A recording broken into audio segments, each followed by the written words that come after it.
On ne se lève pas comme ça pour affirmer qu'une personne est victime de sorcellerie ou d'attaque de djinn. On se base sur des symptômes. Par exemple, le prophète Mohammed alayhi salatu wassalam, nous dit dans un hadith authentique, les bons rêves viennent de la part d'Allah subhanahu wa ta'ala et les mauvais rêves viennent de la part du diable. Il y a une catégorie de rêves qui peuvent émaner de la personne elle-même. Par exemple, si vous pensez toute la journée à quelque chose de bien précis, ou bien fréquemment à quelque chose de bien précis, vous pouvez rêver à cela quand vous allez dormir. Si vous avez vécu une expérience qui vous a traumatisé, soit d'attouchement, d'abus sexuels, ou bien vous avez vécu une scène d'accident qui vous a traumatisé à un point que vous n'arrivez pas à oublier, vous pouvez rêver à ces scènes quand vous allez dormir. Parce que c'est le cerveau qui refoule ses propres pensées quand vous dormez. Donc ça, c'est des rêves qui sont naturels. Et c'est à travers une psychothérapie qu'on peut remédier à cela. Mais pour diagnostiquer ces rêves, pour faire la part des choses entre les rêves qui émanent de la personne elle-même et les rêves qui émanent des djinns, c'est à travers des questions, c'est à travers un diagnostic qu'on peut tirer ces conclusions. Maintenant, ce qui concerne les rêves qui émanent du diable, rêver par exemple, faire des rêves érotiques, il y a une catégorie de rêves érotiques qui peuvent émaner de la personne elle-même. Si vous regardez des images à caractère sexuel ou des vidéos à caractère sexuel, vous pouvez faire des rêves érotiques et cela peut attirer des djinns amoureux de toute façon.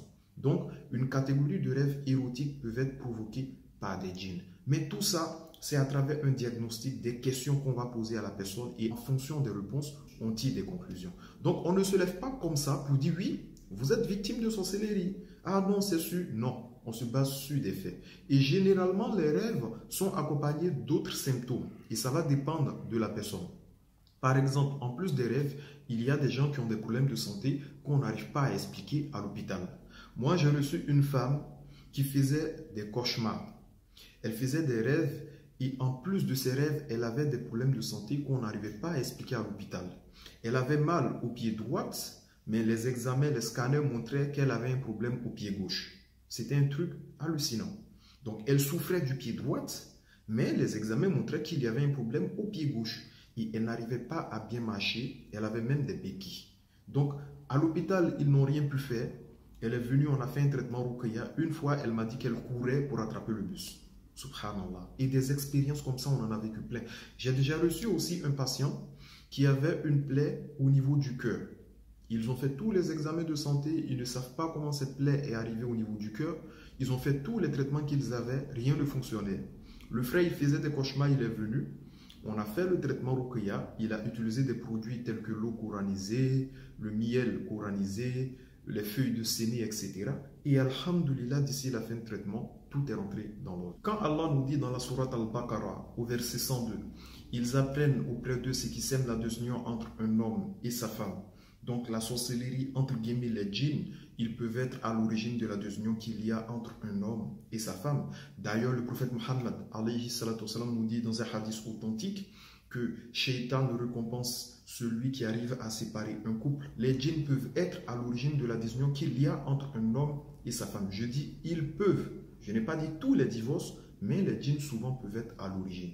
Donc si on voit que dans la Ruqya, il y a des patients qui viennent, oui, je me dispute avec mon mari sans aucune raison valable. On peut se disputer avec son mari parce qu'il nous a insultés, parce qu'il nous a fait du mal, parce qu'il nous a trompés, parce qu'il a fait quelque chose qui ne nous a pas plu.